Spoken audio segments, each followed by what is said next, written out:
In continuation, so people who judge others harshly tend to deploy the harshest judgment against themselves and their own actions. We beat ourselves up way too much. To be kind to others, you first need to be kind to yourself. If I were in this scenario, I would tell myself, I've been working hard all this time and I'm just not feeling it. I'm just not feeling it today. It's okay if I don't crush it this morning. Many ambitious entrepreneurs would grind through that Tuesday. I'm a big fan of grinding as well, and I would lean into self awareness to gauge whether or not that's the right move on a certain day.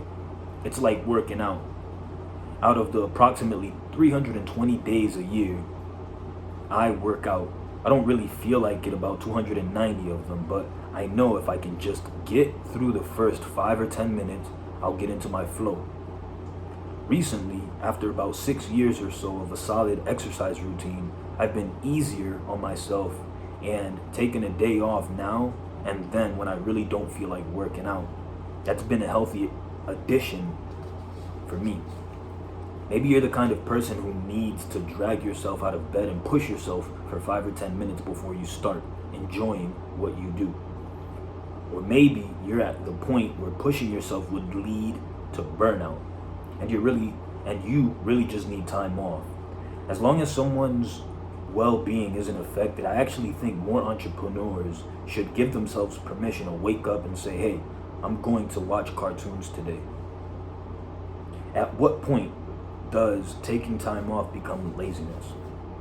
Out of 250 days, out of about 250 days that I work in a year, excluding weekends, there are probably 7 to 23 when I think, fuck this. It could happen for any number of reasons. Occasionally, I get hit with the right pattern of 4, 5, or 6 disappointing events all at once. I can take a punch, but if you hit me like Buster Douglas in his prime, I'm going down. That has happened. On days like that, I deploy gratitude, humility, tenacity, and optimism. Gratitude puts every business problem into perspective. I want to stop right there. I've actually, I want to say, first of all, thank you to Gary for bringing up perspective. You know, I think I've been aware of perspective, but it's for sure has become top of mind ever since Gary Vaynerchuk has talked about it as often as he does on his social media platforms. In fact, if you have not followed any of his social media content, or if you're not aware of who Gary Vaynerchuk is, what I want you to do is go ahead on whatever social media platform you are mainly engaged in. If it's TikTok, if you're on Twitter, if you're on YouTube, just go ahead and search Gary Vaynerchuk and start following his content. I also hedge this up front if on its onset, if initially you don't resonate with what he is delivering, just stay plugged in. Just keep learning, because there's some principles that you will learn in that process. And there's a reason why you don't resonate. There's a reason why you don't resonate. I say resonate, but I think it's resonate. There's a reason you don't resonate with the information, or it rubs you the wrong way. So just continue listening, continue plugging in. Just continue plugging in, and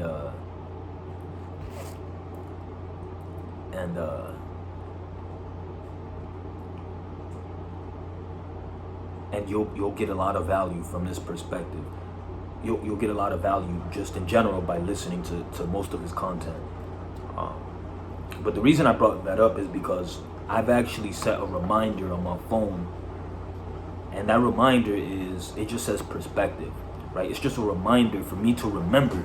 It's a reminder for me to keep perspective top of mind, right? So it's easy for me, or us in general, maybe I'm the only one, but it's easy for me to fall into negativity or just start seeing the negative in my life. And I've found that, first of all, perspective helps, but sometimes even knowing that, I forget how much it matters. I forget how good things really are. I forget how bad things could actually be. I actually forget. So I set a reminder on my phone once a day, and it just reminds me. It just says perspective, and it just puts, depending on where I'm at, sometimes I could be in a negative mental state, and just seeing that reminder helps me. It helps me to just keep it top of mind and remind myself that, hey, it could be a lot worse.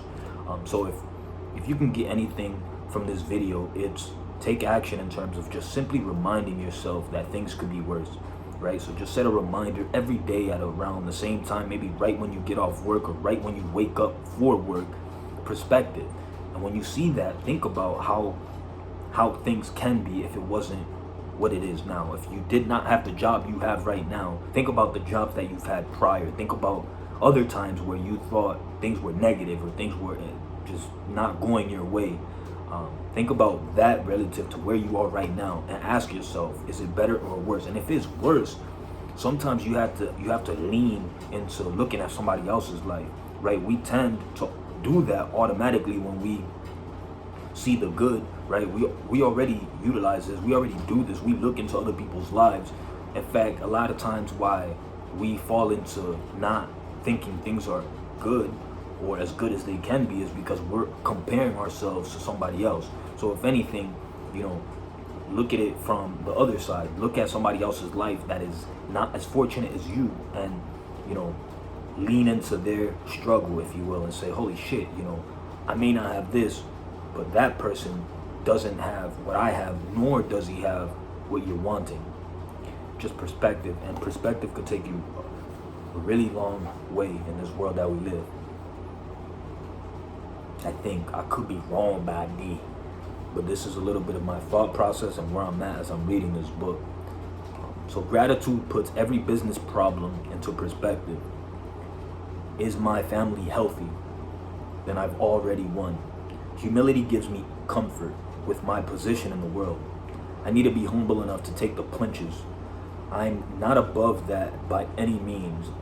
Gratitude and humility put me in the proper mindset to absorb stress, while tenacity and optimism help me go on the offense to attack the problem. I also take weekends off, and I'm completely off grid during vacations. That disconnected time helps create balance. You always have the option to go to work anyway, even when you're uninterested. Keep in mind that it's not about the hours you put in, it's about what you put in those hours. I'm just gonna highlight that because it just sounds good. So it's not about, and keep in mind, it's not about the hours you put in, it's about what you put in those hours. And I could absolutely say that's true, and a lot of times I don't give it my all. A lot of times I'm not fully engaged. Especially with what I currently do right now, I'm grateful because it allows me to live a life outside of just what I'm doing. But I don't fully engage in activities. I don't fully utilize my time efficiently. I don't fully utilize my time as effective as I can. And that's my fault, right? That just shows a lack of tenacity within myself to actually focus on what I want to accomplish when I have the downtime. I use all or nothing as an excuse. I tell myself, I'm the type of person that likes to be all in, right? So, I don't like to just, start something and not do it. These are just excuses for me to not engage and utilize the little time that I do have, or the gaps of time that I do have for working on my project. These are just excuses for me not to do it. Right? It's like right now I have a great opportunity to read. I'm active. I'm at work right now. And in the past, I probably would have just laid down and said in my head, I'm working, right? So technically I would activate myself. I would be active for work. But right now I'm choosing to utilize what's considered downtime from work to read, to listen to audibles, to work out, to just stay active. And I think these are things that has helped me. And I want to see the progress in myself, my life, my growth, my personal improvement, me, the way I communicate. I've been seeing a physical transformation, and the primary goal of mine, which has been health. Health has been my primary goal, is for me to focus on health. And I started with 100 push-ups every single day, and I just made that my goal. And I communicated my goal to someone, and they immediately said, yeah, but 100 push-ups ain't nothing. You should push yourself to do a lot more. And while I agreed, I knew myself that I could do a lot more. I knew that I had the ability to do way more than 100 push-ups a day. I myself chose to to scale back, to make sure that I solidified a habit in my life before trying to overextend myself. And the funny thing is with time, I ended up creating more habits, I added more workout, workouts to my regimen. And now I just have a different routine. On Sundays, I do curls. Monday, I do what I call fronts. These are squats with the bar in the front of my neck. Tuesdays, I do cardio.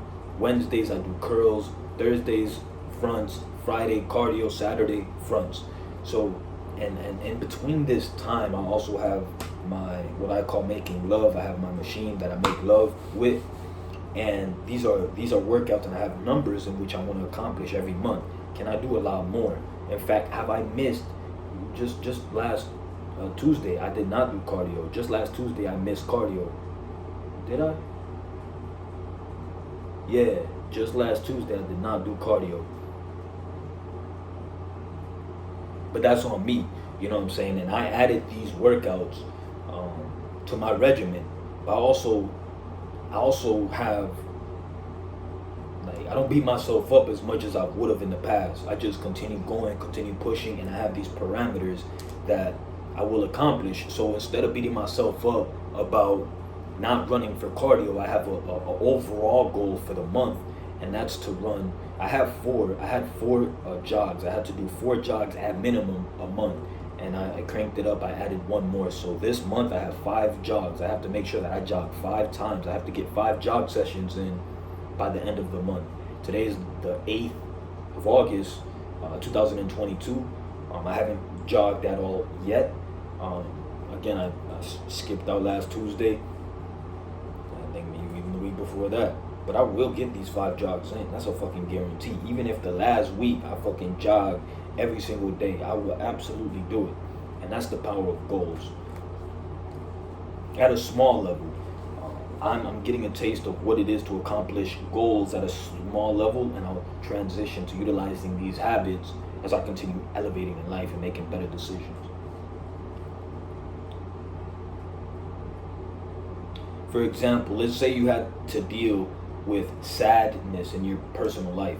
Your grandma got diagnosed, or you wanted to take some time off, but you tenaciously showed up anyway, despite your emotional pain. In that situation, you risk offloading your own hurt onto your team members. You might even be angry or frustrated or passive aggressive that day, and you could create issues down the road with your staff. What if you snapped and yelled at a colleague for miscommunicating a message? What if an employee wanted to talk about personal issues, but you didn't make them feel heard because you were coping with your own shit? No matter what, I try to be kind to myself in this scenario so I can be a stronger leader.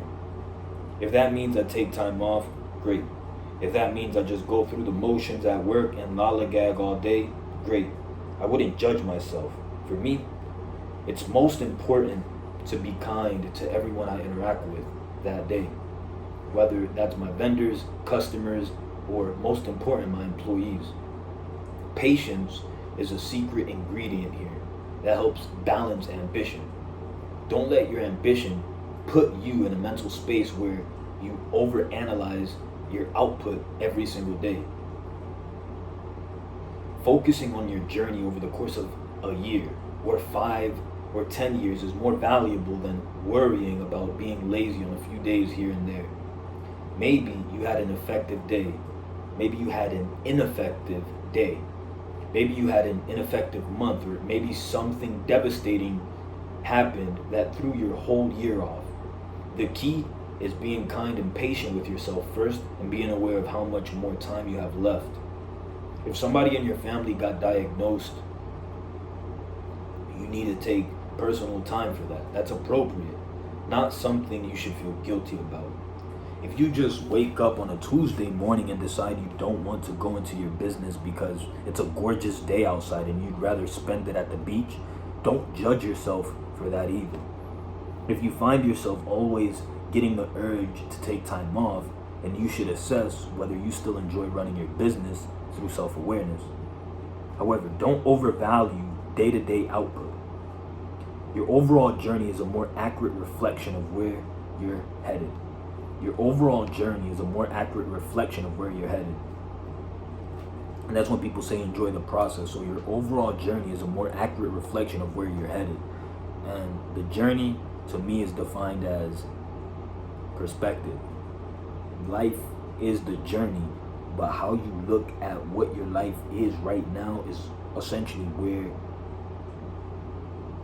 you're headed, right? So it's like there's some people that are literally happy as fuck as they're on a bus, as they are. Now, I'm not saying that just having a good perspective, have an optimistic perspective is gonna get you out of a rut.